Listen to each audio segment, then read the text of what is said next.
വഖഫുമായി ബന്ധപ്പെട്ട പ്രശ്നങ്ങളെല്ലാം കഴിഞ്ഞു. ഇനി ക്രിസ്ത്യാനികളുടെ ഭൂമി പിടിച്ചെടുക്കാൻ BJP ശ്രമിക്കുന്നു. അപ്പോൾ ഓർഗനൈസറിൽ അത് സംബന്ധിച്ച് ലേഖനം വന്നു എന്ന് പറഞ്ഞിട്ട് VD സതീശൻ ഉൾപ്പെടെയുള്ളവരാണ്, രാഹുൽ ഗാന്ധി ഇവരെല്ലാം പരസ്യമായിട്ട് രംഗത്ത് വരികയാണ്. അല്ല, അത് അവർ പറയാൻ പോകുന്നത്, ഇപ്പം നേരത്തെ വഖഫ് ബോർഡ് എന്ന് പറഞ്ഞാൽ ദേവസ്വം ബോർഡ് തന്നെയാണ്, അതുപോലെ തന്നെയാണെന്നൊരു നറേറ്റീവ് ആദ്യം ഉണ്ടാക്കി. അതുകൊണ്ടാണ് KC വേണുഗോപാൽ ചോദിച്ചത് ദേവസ്വം ബോർഡിൽ ഹിന്ദുക്കളല്ലാത്തവരെ എടുക്കുമോ എന്നുള്ളത്. വളരെ സിമ്പിളാണ് ആ ഉത്തരം. എടുക്കാം. ദേവസ്വം ബോർഡിന് വഖഫിനുള്ള അതേ അധികാരം കൊടുത്താൽ മതി. അല്ലല്ലോ, ഇപ്പോൾ ദേവസ്വം ബോർഡിന് ആരുടെയെങ്കിലും ഭൂമി 40-ാം വകുപ്പില്ല. വഖഫ് പഴയ വഖഫ് നിയമത്തിലെ പോലെ 40-ാം വകുപ്പില്ല. ആരുടെയെങ്കിലും ഭൂമി ദേവസ്വം ബോർഡിൻ്റെ ആണെന്ന് തോന്നിയാൽ ഉടനെ ദേവസ്വം സ്വത്തായി മാറുമെന്നൊരു നിയമവ്യവസ്ഥ ദേവസ്വം നിയമത്തിലില്ല. വഖഫ് നിയമത്തിലുണ്ടായിരുന്നു.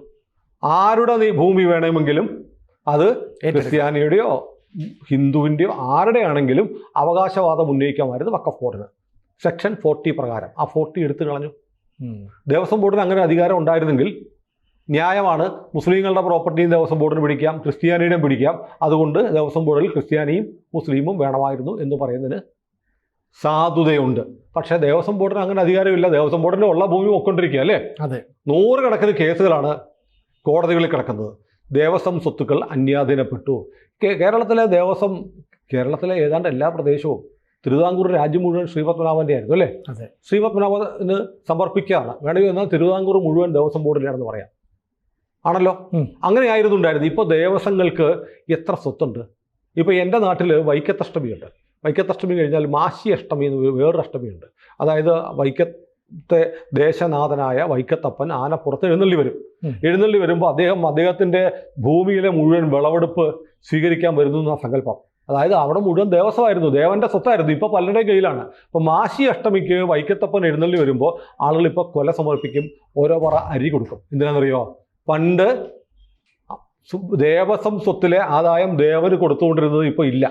ആ ഭൂമിയൊക്കെ സ്വകാര്യ വ്യക്തികളിലായി. പക്ഷേ ആചാരപ്രകാരം ഓരോ കൊല വാഴക്കൊല അല്ലെങ്കിൽ ഓരോ കൊല അരി ഒക്കെ കൊടുക്കുന്ന ആചാരം ഇപ്പോഴും ഉണ്ട്. പക്ഷെ ആ ഭൂമി മുഴുവൻ ദേവസ്വത്തിൻ്റെ ആയിരുന്നു, പോയി.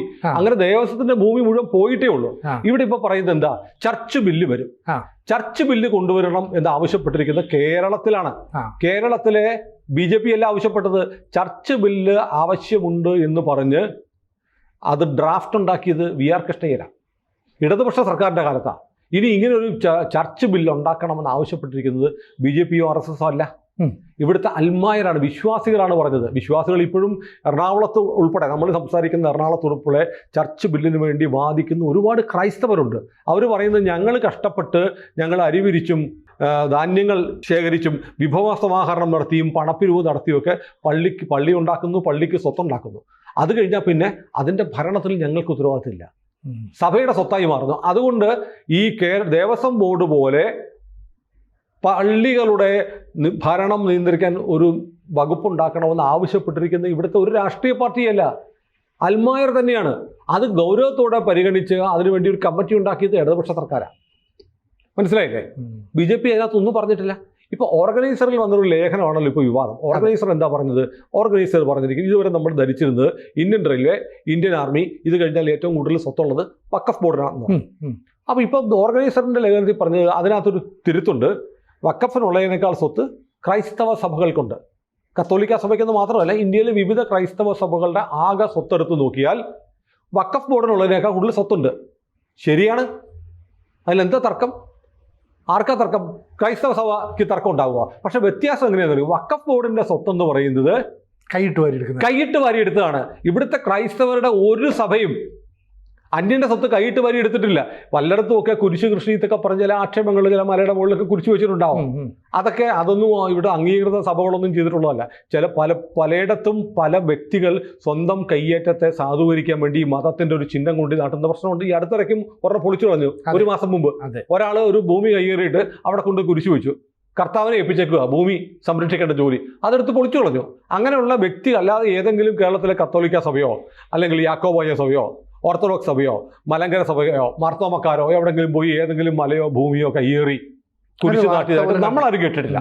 അപ്പം ക്രൈസ്തവ സഭകൾക്കുള്ള സ്വത്തുക്കൾ എന്ന് പറഞ്ഞാൽ അവരാർജിച്ചതാണ്. ഇനി ചിലർ പറയാറുണ്ട് ബ്രിട്ടീഷുകാർ ഇന്ത്യ ഭരിച്ചപ്പോൾ പോകുന്നതിന് മുമ്പ് ബ്രിട്ടീഷ് സർക്കാർ മുഴുവൻ ഇവിടുത്തെ കത്തോലിക്ക സഭയ്ക്ക് പതിച്ചു കൊടുത്തു. കത്തോലിക്ക സഭ എന്ന് പറയുന്നത് ഇവിടുത്തെ ഒരുപാട് സഭകളിൽ ഒന്ന് മാത്രമാണ്.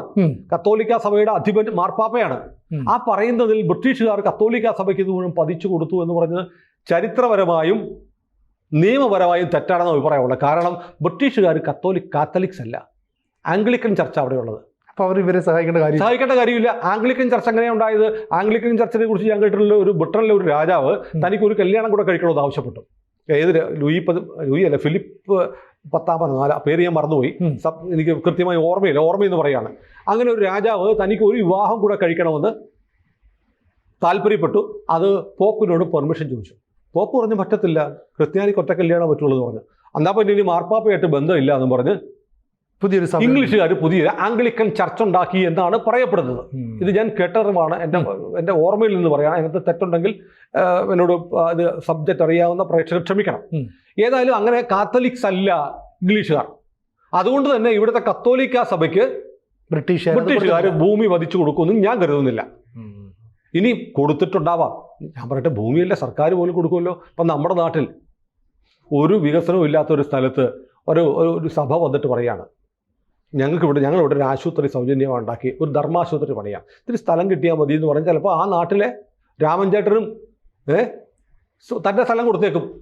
അങ്ങനെ ചെയ്യും. ഒരുപക്ഷെ ഈ കേരളത്തിൽ, ഇന്ത്യയിൽ ഒട്ടാകെ ഒരുപാട് ജീവകാരുണ്യ പ്രസ്ഥാനങ്ങൾ കത്തോലിക്ക സഭ തുടങ്ങിയിട്ടുണ്ട്. തർക്കമുണ്ടോ? ഇല്ല. അപ്പോൾ ഇവർ കത്തോലിക്ക സഭ ഉണ്ടാക്കിയിരിക്കുന്ന സ്വത്തുക്കൾ എന്ന് പറയുന്നത് അവർ പണം കൊടുത്ത് വാങ്ങിയതാണ്. അവർക്ക് പിന്നെ കാലാകാലങ്ങളിൽ സർക്കാർ സ്ഥലം, ഇപ്പം നമ്മുടെ സെൻറ്റ് ആൽബർട്ട്സ് കോളേജില്ലേ, പതിച്ചു കൊടുത്തിട്ടുണ്ട്. രാജാക്കന്മാർ പതിച്ചു കൊടുത്തിട്ടുണ്ട്.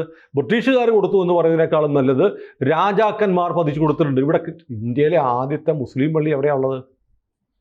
ചേരമാൻ പള്ളി. ചേരമാൻ പെരുമാൾ ഒരു ദേവീക്ഷേത്രം പണിയാൻ വെച്ചിരുന്ന സ്ഥലവും ഉരുപ്പടികളും കൊടുത്തിട്ടാണ് കൊടുങ്ങല്ലൂർ പള്ളി ഉണ്ടാക്കിയത്. എന്ന് പറയുന്നത് പോലെ നമ്മുടെ നാട്ടിലെ രാജാക്കന്മാർ, പോർച്ചുഗീസുകാരും ഡച്ചുകാരും ബ്രിട്ടീഷുകാരും ഒക്കെ വന്നപ്പോൾ സ്ഥലം കൊടുത്തിട്ടുണ്ട്. പിന്നെ അവർ പണം കൊടുത്ത് വാങ്ങിയതാണ്. അത് അങ്ങനെ ഭൂമി അവർക്കുണ്ട് എന്ന് പറഞ്ഞാൽ അതെങ്ങനെ തെറ്റാവുന്നത്? നമുക്ക് ഡാറ്റ ഇല്ലേ? ക്രൈസ്തവ സഭകൾ നിഷേധിക്കുമോ തങ്ങൾക്ക് ഇത്ര ഭൂമിയുണ്ട്, എത്രയോ തോട്ടങ്ങളുണ്ട്, എത്രയോ എസ്റ്റേറ്റുകളുണ്ട്, ഇതൊക്കെ ഉണ്ടല്ലോ. പിന്നെ പണം കൊടുത്ത് വാങ്ങിയത് ഈ രാജ്യത്ത് ആർക്കും വാങ്ങാം. അപ്പൊ അതിന്റെ ഒരു കണക്ക് ഓർഗനൈസർ പറഞ്ഞു എന്നതുകൊണ്ട് അത് മുഴുവൻ പിടിച്ചെടുക്കാൻ പോവുകയാണെന്ന് പറഞ്ഞാൽ ഇതെന്ത് വളരെക്കപ്പെട്ടോ? ആ പണം കൊടുത്ത ആളുകൾ വാങ്ങിച്ച അവരുടെ സ്ഥാപനങ്ങൾ നടത്തുന്ന സ്ഥലമൊക്കെ സർക്കാരിന് പിടിച്ചെടുക്കേണ്ട ഒരു കാര്യമില്ല. കാരണം ചർച്ച് ബിൽ എന്ന് പറയുന്ന സാധനം BJPയുടെ അജണ്ടയിലുള്ളതല്ല, RSSന്റെ അജണ്ടയിലുള്ളതല്ല.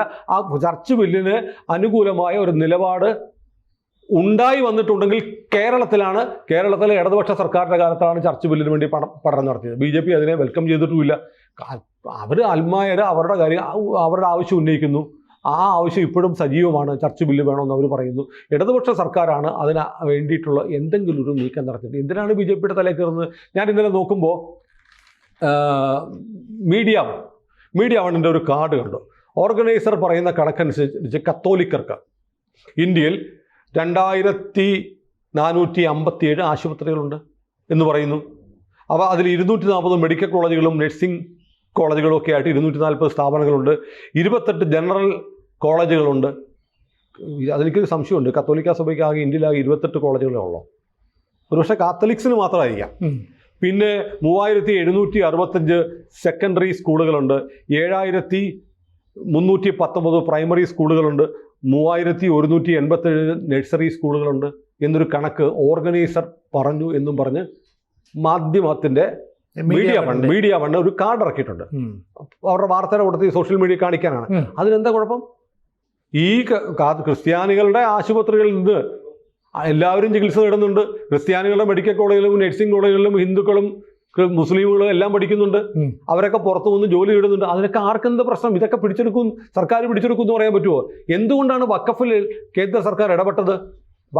കേന്ദ്ര സർക്കാർ ഇടപെട്ടത് അതിനകത്ത് ഭരണഘടനയ്ക്ക് അപ്പുറത്ത് ചില അധികാരങ്ങൾ എടുത്തു കൊടുത്തു. ഭരണഘടനാപരമല്ലാതെ ആരുടെ സ്വത്തും പിടിച്ചെടുക്കാം, അതിൽ അന്തിമ തീരുമാനം എടുക്കാൻ അവർക്ക് മാത്രമാണ് അവകാശമുള്ളത്, അതിനെ കോടതികളിൽ ചോദ്യം ചെയ്യാൻ പാടില്ല എന്നുള്ള വ്യവസ്ഥകളുള്ളത് കൊണ്ടാണ് വഖഫ് ബില്ലിൽ കേന്ദ്ര സർക്കാർ ഇടപെടുകയും പുതിയ നിയമം കൊണ്ടുവരികയും മുനമ്പത്തെ ഉൾപ്പെടെയുള്ള ക്രൈസ്തവരെ സഹായിക്കുകയും ഒരുപാട് മുസ്ലിങ്ങൾ ഇതിൻ്റെ ഇരയാണെന്നേ. ഒരുപാട് മുസ്ലിങ്ങൾ വഖഫിനെതിരെ കേസ് കൊടുത്തിട്ടുണ്ടെന്നേ.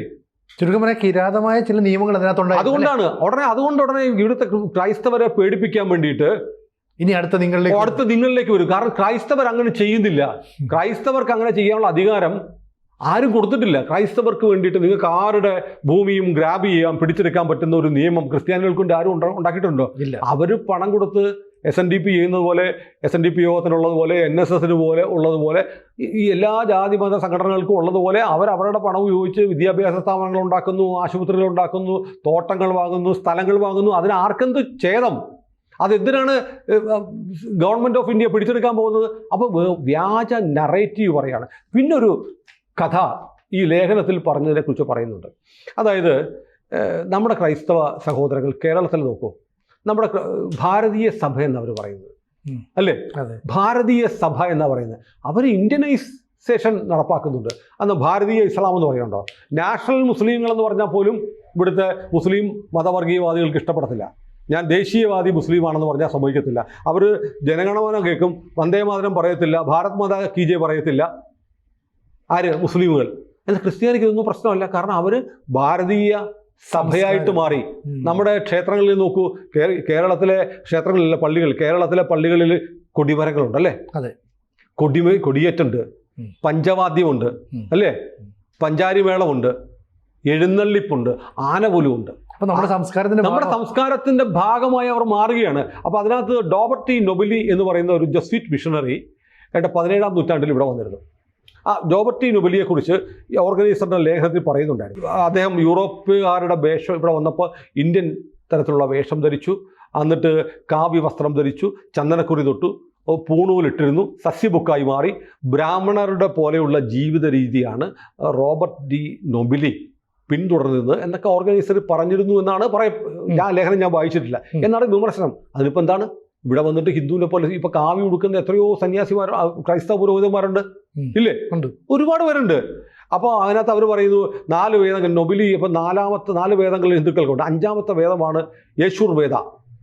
യേശുവിൻ്റെ വേദം 5-ാമത്തെ വേദമാണെന്ന് പറഞ്ഞു. ഹിന്ദുക്കൾ പറയുന്ന പോലെ ബ്രഹ്മം, മോക്ഷം, പ്രസാദം എന്നിവയെക്കുറിച്ചൊക്കെ നൊബിലി പറഞ്ഞു. പിന്നെ വൈദികരെ ഗുരുക്കളായി കണ്ടു, പള്ളികളെ കോവിലുകൾ പോലെ കണ്ടു. അതിപ്പോൾ എന്താണ് കുഴപ്പം? ഇപ്പോൾ പള്ളികളിൽ നിലവിളക്ക് എത്തിക്കുന്നില്ലേ? ക്രൈസ്തവർ നിലവിളക്ക് എത്തിക്കുന്നുണ്ട്. താലി ഹിന്ദുക്കളുടെ ആചാരമാണ്. ക്രിസ്ത്യാനികൾ താലി കിട്ടുന്നില്ലേ? ഉണ്ടല്ലോ. അപ്പോൾ ആ സമൂഹം കൃത്യമായും ഇന്ത്യൻ സംസ്കാരത്തിലെ നല്ല വശങ്ങൾ അവർ സ്വാംശീകരിച്ചു, അല്ലെങ്കിൽ അവർക്ക് ഉൾക്കൊള്ളാൻ പറ്റുന്ന വശങ്ങൾ അവർ അന്നേ സ്വാംശീകരിച്ചിട്ടുണ്ട്. അതല്ലാതെ ഇതൊന്നുമല്ല, ഞങ്ങൾ വേറെയാണ്, ഞങ്ങൾ ഇന്ത്യയായിട്ട് ബന്ധമൊന്നുമില്ല, ഞങ്ങളുടെ ഭൂമി ഇപ്പോഴും പരന്നതാണ് എന്ന് പറയുന്ന രീതിയല്ല ക്രിസ്ത്യാനികൾക്കുള്ളത്. ഇപ്പോൾ പരിണാമ സിദ്ധാന്തം അല്ലേ? ചാൾസ് ഡാർവിൻ പരിണാമ സിദ്ധാന്തം ഉണ്ടാക്കി. പരിണാമ സിദ്ധാന്തത്തിൽ പറയുന്ന പോലെയല്ല ബൈബിളിൽ ജീവജാലങ്ങൾ ഉണ്ടായത്. ശരിയല്ലേ? അതെ. ദൈവം സൃഷ്ടിച്ചു. ആദാമിൻ്റെ ഒരു വാരിയെടുത്തിട്ട് മറ്റൊരു സ്ത്രീയെ സൃഷ്ടിച്ചു എന്നൊക്കെയാണ് വിശ്വാസം. അപ്പം ദൈവം സൃഷ്ടിച്ചു. പിന്നെ ഓരോ ജീവികളെയും ദൈവം സൃഷ്ടിച്ചു. പിന്നീട് മഹാപ്രളയം വന്നപ്പോൾ എല്ലാം രക്ഷിക്കാൻ വേണ്ടി ഓരോ ജോഡികളെ നോഹയുടെ പെട്ടകത്തിൽ വെച്ച് രക്ഷിച്ചു. ഇതൊക്കെയാണ് ബൈബിളിലെ കഥ. പക്ഷെ ഡാർവിൻ അങ്ങനെയല്ല. എങ്ങനെ ജീവജാലങ്ങൾ ഉണ്ടായി, എങ്ങനെ പരിണാമം സംഭവിച്ചു എന്നൊക്കെയാണ് ഡാർവിൻ പറയുന്നത്. പരിണാമ സിദ്ധാന്തം ബൈബിളിൽ പറയുന്ന ജീവജാലങ്ങളുടെ ഉൽപ്പത്തിക്കെതിരാണ്. പക്ഷെ ക്രിസ്ത്യൻ സ്കൂളുകളിൽ പഠിപ്പിക്കാതിരിക്കുന്നുണ്ടോ? ഇല്ലല്ലോ. ഗലീലിയെ ശിക്ഷിച്ചത് സഭയാണ്. ബ്രൂണോയെ ചുട്ടുകരിച്ചത് സഭയാണ്. ശാസ്ത്രത്തിനെതിരായിരുന്നു. ഒരു ശാസ്ത്രം സൂര്യൻ ഭൂമിയെ ചുറ്റുകയാണ് എന്ന് വിശ്വസിച്ചിരുന്ന ഒരു കാലം ഉണ്ടായിരുന്നു സഭയ്ക്ക്. അന്ന് സഭ അതിനെ എതിർത്തവരെയൊക്കെ ശിക്ഷിച്ചിട്ടുണ്ട്. സഭ ഇപ്പം ചെയ്യുന്നത് ഗലീലിയോട് ചെയ്തതിന് സഭ മാപ്പ് പറഞ്ഞു. അന്ന് അന്ധവിശ്വാസമാണ്. ഇപ്പം മാറ്റിയിട്ട് ക്രൈസ്തവ സഭ ആധുനിക ശാസ്ത്രത്തിന്റെ പുരോഗതിക്കനുസരിച്ച് തങ്ങളുടെ കാഴ്ചപ്പാടുകളിൽ മാറ്റം വന്നു. അങ്ങനെ ഉണ്ടെങ്കിൽ ഞങ്ങളിപ്പോൾ ദൈവമാണ് എല്ലാ ജീവജാലങ്ങളെയും സൃഷ്ടിച്ചത് എന്നതാണ് ശരി എന്ന് സഭ ഉറച്ച് വിശ്വസിച്ചാൽ പരിണാമ സിദ്ധാന്തം ഈ പറയുന്ന ഇത്രയും സ്കൂളുകളുടെ കണക്ക് പറഞ്ഞില്ലേ, അത്രയും സ്കൂളുകളിലും കോളേജിലും പഠിപ്പിക്കാൻ പറ്റുമോ? പറ്റില്ല. മദ്രസകളിൽ ഇപ്പോഴും ഭൂമി പരന്നതാണ് പഠിപ്പിക്കുന്നത്. ലോകത്തിലെ ആദ്യത്തെ ബഹിരാകാശ സഞ്ചാരി ബറാക്കിന്റെ പുറത്ത് പോയി എന്നാണ് പറയുന്നത്. കുതിരയുടെ ശരീരവും മനുഷ്യന്റെ ഉടലുമുള്ള ജീവിയുടെ പുറത്ത് പോയി പഠിപ്പിക്കുന്നു. അത് വിശ്വാസമാണ്, ഒരു കഥയാണ് എന്ന് പറയാൻ ധൈര്യമുണ്ടോ? ഇല്ല. അപ്പോൾ വേദപുസ്തകത്തിൽ ഇങ്ങനെ പറയുന്നുണ്ട്, ഭൂമിയും ജീവജാലങ്ങളും മനുഷ്യനും ഉണ്ടായത് അങ്ങനെയാണ്, അങ്ങനെ പറയുന്നു. പക്ഷെ ശാസ്ത്രം ഇങ്ങനെയാണ് പറയുന്നത്. പഠിപ്പിക്കാനുള്ള മാന്യത, ആർജവം, തൻ്റെ ഇടം ആർക്കുണ്ട്? ക്രൈസ്തവ സഭയ്ക്കുണ്ട്. അതുകൊണ്ടാണ് ക്രൈസ്തവ സഭ മുന്നേറിക്കൊണ്ടിരിക്കുന്നത്. ക്രൈസ്തവ സഭ അവരുടെ തെറ്റുകൾ മുൻകാലങ്ങളിൽ അന്നത്തെ ശാസ്ത്രത്തിനനുസരിച്ചുള്ള യുക്തിയായിരുന്നു ഉണ്ടായിരുന്നെങ്കിൽ ആധുനിക ശാസ്ത്രത്തിൻ്റെ വെളിച്ചത്തിൽ അതൊക്കെ തിരുത്തിക്കൊണ്ട് മുന്നോട്ട് പോകാൻ ക്രൈസ്തവർക്ക് കഴിയുന്നുണ്ട്. അതുകൊണ്ടാണ് ക്രൈസ്തവർ ഏറ്റവും പുരോഗമിച്ച ഒരു ജനവിഭാഗമായി മാറുന്നത്. അപ്പോൾ ഈ റോബർട്ട് ഡി നൊബിലി ഇന്ത്യയിൽ വന്നപ്പോൾ ഇന്ത്യൻ സംസ്കാരത്തിൻ്റെ ഭാഗമായി ജീവിച്ചു. നമുക്ക് അങ്ങനെ ജീവിക്കണമെന്ന് പറഞ്ഞു. ഞങ്ങൾ ഇവിടുത്തെ ഹിന്ദുക്കളും ക്രിസ്ത്യാനികളും തമ്മിൽ വ്യത്യാസമില്ല എന്ന് പറയാൻ കൂടിയായിരിക്കാൻ ശ്രമിച്ചത്. ആ വഴി ഒരുപക്ഷെ അദ്ദേഹം ശ്രമിച്ച് മതം മാറ്റാനൊക്കെ ശ്രമിച്ചിട്ടുണ്ട് റോബർട്ട് ഡി നൊബിലി. പക്ഷേ താഴ്ന്ന ജാതിയിലുള്ളവരല്ല, ബ്രാഹ്മണരെ. അദ്ദേഹം പറഞ്ഞു ഞാൻ റോമൻ ബ്രാഹ്മണനാണെന്നാണ് പറഞ്ഞിരുന്നത്. റോമിൽ ജനിച്ച ബ്രാഹ്മണനായിരുന്നു ഞാൻ എന്നാണ് പറഞ്ഞിരുന്നത്. അദ്ദേഹത്തെ ആ സമയത്ത് ഈ ക്രൈസ്തവർക്കിടയിൽ തന്നെ നൊബിലിക്കെതിരെ അഭിപ്രായ വ്യത്യാസങ്ങളുണ്ടായിരുന്നു. പക്ഷേ മാർപ്പാപ്പ നൊബിലി അംഗീകരിച്ചു. കാരണം കൂടുതലിട്ട് ഹിന്ദു രീതിയിൽ അദ്ദേഹം ജീവിക്കുന്നുവെങ്കിൽ അങ്ങനെ ജീവിക്കട്ടെ, അതിനിപ്പോൾ എന്താ. ഇതൊക്കെയാണ് ഓർഗനൈസറിൻ്റെ ലേഖനത്തിൽ പറഞ്ഞത്. അതിനകത്ത് എന്താണ് ക്രൈസ്തവർക്കെതിരെ എന്താ ഉള്ളത്? അപ്പോൾ അതിന് ആ ലേഖനത്തിൽ ഇങ്ങനെ ക്രൈസ്തവർക്കാണ് ഏറ്റവും കൂടുതൽ ഭൂമി ഉള്ളതെന്ന് പറഞ്ഞാൽ ക്രൈസ്തവർ നിഷേധിക്കുമോ? ക്രൈസ്തവരുടെ എല്ലാ സഭകൾക്കും കൂടിയിട്ട് 10-20,000-ഓളം ഹെക്ടറോ മറ്റോ ഭൂമിയുണ്ട് എന്ന് അതിനകത്ത് പറയുന്നുണ്ട്. അതുകൊണ്ട് എന്താന്നേ അത്തരം കണക്കല്ലേ, കണക്ക് ഇവർക്കും അറിയാമല്ലോ. ആ കണക്ക് പറഞ്ഞു എന്നതുകൊണ്ട് ഇത് മുഴുവൻ സർക്കാർ പിടിച്ചെടുക്കും എന്ന് പറയുന്നതിൻ്റെ യുക്തി എന്താ? കാരണം ക്രൈസ്തവ സഭ ആരുടെയും ഭൂമി പിടിച്ചെടുക്കാനുള്ള ലാൻഡ് ജിഹാദ് നടത്തുന്നില്ല. അതിനവർക്ക് അധികാരം കൊടുക്കുന്ന നിയമവുമില്ല. അങ്ങനൊരു നിയമം ക്രൈസ്തവർക്ക് ഈ പറഞ്ഞതുപോലെ ഒരു ചർച്ച് ബോർഡ് ഉണ്ടാക്കി, വഖഫ് ബോർഡ് ഒരു ചർച്ച് ബോർഡ് ഉണ്ടാക്കി ചർച്ചിന് തോന്നുന്നിടത്തല്ല ഞങ്ങൾക്ക് പിടിച്ചെടുക്കാം എന്നൊരു നിയമം ഉണ്ടെങ്കിൽ ചിലപ്പോൾ സർക്കാർ ഇടപെടും. അപ്പോൾ ഇത് വല്ലാതെ തെറ്റിദ്ധരിപ്പിച്ച് ക്രൈസ്തവർക്ക് അനുകൂലമായിട്ടുള്ള ഒരു നിയമമാണ് മുനമ്പത്തിൻ്റെ പശ്ചാത്തലത്തിൽ ഇന്ത്യയിലെ മുഴുവൻ ക്രൈസ്തവർക്കും നീതി കിട്ടുന്ന ഒരു നിയമമാണ് പാർലമെൻറ്റിൽ ഇപ്പോൾ ഭേദഗതിയിലൂടെ വന്നിരിക്കുന്നത് എന്നറിഞ്ഞുകൊണ്ട് ആളുകളെ തെറ്റിദ്ധരിപ്പിക്കാൻ വേണ്ടി ഓർഗനൈസറിൽ വന്ന ഒരു ലേഖനത്തെ വളച്ചൊടിച്ച് ആടിനെ പട്ടിയാക്കി, പട്ടിയെ പേപ്പട്ടിയാക്കി തല്ലിക്കൊല്ലാനുള്ള ശ്രമമാണ് നടക്കുന്നത്. അപ്പോൾ ആ ലേഖനം സത്യത്തിൽ പിൻവലിക്കേണ്ടിയിരുന്നില്ല എന്ന് എൻ്റെ അഭിപ്രായം. കാരണം ആ ലേഖനം ഉണ്ടായിരുന്നെങ്കിലേ ആ ലേഖനത്തിൽ എന്തായിരുന്നുവെന്ന് ആളുകൾക്ക് വായിക്കാൻ പറ്റുള്ളൂ. ഇപ്പോൾ ലേഖനം പിൻവലിച്ചതോടുകൂടി സതീശനും ബ്രിട്ടാസും ഒക്കെ പറയുന്നത് മാത്രമേ, രാഹുൽ ഗാന്ധിയും ഒക്കെ പറയുന്നത് മാത്രമേ ആൾക്കറിയാൻ മാർഗമുള്ളൂ. സത്യത്തിൽ അതുകൊണ്ടാണ് ഇപ്പോൾ ആ ലേഖനത്തിൽ പറഞ്ഞിരിക്കുന്നത് എന്താണെന്ന് നമ്മൾ പ്രേക്ഷകരെ ഒന്ന് അറിയിക്കാൻ വേണ്ടി നമ്മൾ ഒരുപാട് ക്രൈസ്തവരായ സുഹൃത്തുക്കൾ എന്നെ വിളിച്ചു. എന്നെ ഇന്ന് ചില പുരോഹിതന്മാർ വിളിച്ചു. അവർ പറഞ്ഞു ഇത് ആ ലേഖനം ഞങ്ങൾ വായിച്ചു, ആ ലേഖനത്തിനകത്ത് ക്രിസ്ത്യാനിക്കെതിരെ ഒന്നും പറഞ്ഞിട്ടില്ല. ക്രൈസ്തവർക്ക് ഇത്രയും ഭൂമിയുണ്ട്, ഇത്രയും സ്ഥാപനങ്ങളുണ്ടെന്ന് പറഞ്ഞു. അതിപ്പോൾ എന്താ അത്രയും സ്ഥാപനങ്ങളുണ്ടെന്നേ? അതൊന്നും ഞങ്ങൾ കട്ടം മുട്ടിച്ചു എടുത്തതല്ല, ഞങ്ങളുടെ പണം കൊണ്ട് മേടിച്ചതാണ്. അത് ഞങ്ങൾ ആരുടെയും ഭൂമി കയ്യേറാൻ പോകുന്നില്ല, ലാൻഡ് ജിഹാദ് ഞങ്ങളുടെ അജണ്ടയല്ല, അതിനുള്ള അധികാരവും ഞങ്ങൾക്കില്ല. പിന്നെ ഞങ്ങളെ എങ്ങനെയാണ് BJP RSS ദ്രോഹിക്കാൻ പോകുന്നത്? അപ്പോൾ ഇത് നിങ്ങളൊന്ന് പ്രേക്ഷകരോട് പറയണമെന്ന് ക്രൈസ്തവരായിട്ടുള്ള ഒരുപാട് ആളുകൾ നമ്മളോട് പറഞ്ഞുകൊണ്ടാണ് ഈ ഫാക്റ്റ് നമ്മൾ പറയുന്നത്. കാരണം ആ ലേഖനം പിൻവലിച്ചതുകൊണ്ട് ഒരുപാട് വ്യാജ കഥകൾ പറയാൻ അവസരം ഉണ്ടായിരിക്കുക. സത്യത്തിൽ ആ ലേഖനം പിൻവലിക്കാൻ പാടില്ലായിരുന്നു എന്നാണ് എൻ്റെ അഭിപ്രായം. അതിനകത്ത് അത് വായിച്ചാൽ ആളുകൾക്ക് മനസ്സിലാവും ഇതിനകത്ത് ഒന്നുമില്ലല്ലോ എന്ന്. ഇപ്പോൾ വായിക്കാത്തത് കൊണ്ടാണ് കള്ളക്കഥകൾ ഉണ്ടാക്കി പ്രചരിപ്പിക്കാൻ പറ്റുന്നത്. കൂടുതൽ വാർത്തകളും വിശേഷങ്ങളും നിങ്ങളിലേക്ക് എത്താൻ ABC മലയാളം സബ്സ്ക്രൈബ് ചെയ്യുക, ബെൽ ബട്ടണും അമർത്തുക.